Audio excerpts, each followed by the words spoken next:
Assalamualaikum, hello guys, welcome back to Yasmin Vlog. Today maglilinis tayo ng dressing table, tapos i-decorationan natin ng konti. So sana panoorin nyo hanggang sa dulo para makita natin kung ano ang resulta ng aking lilinis and decoration ng aking dressing table, para ma-motivate din kayo guys na maglilinis ng inyong mga dressing table. Wala kasing dekorasyon ng aking dressing table, basta ganyan lang, nandyan lang yung mga perfume. So aalisin ko lahat yan, tapos pupunasan natin, isprayan natin, tapos pupunasan and lilinisan. Then maglagay ako ng kunting dekorasyon.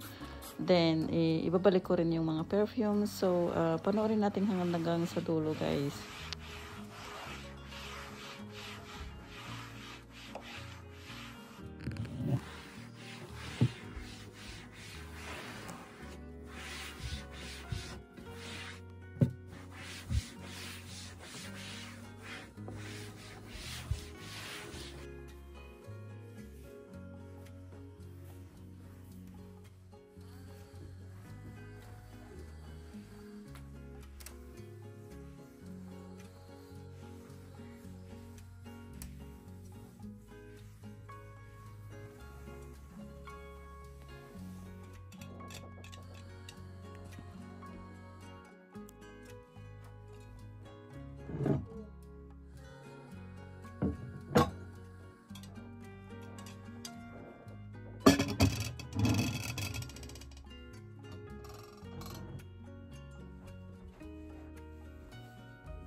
So ayan, tapos ko nang i-decorate. So ayan, titignan natin ang resulta. Ayan, tidy na, hindi na yung mga perfume ay nagkalat yan sa ibabaw ng dressing table. So, inilagay ko siya ng isang tray, which is kasyang-kasya lahat ng mga perfume sa isang tray. Tapos, naglagay din ako ng dried flowers dyan at saka may candles.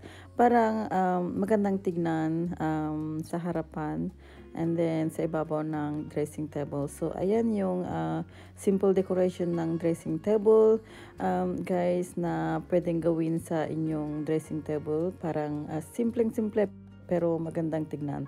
So, thank you very much for watching and then I'll see you again to the next one, guys. Bye!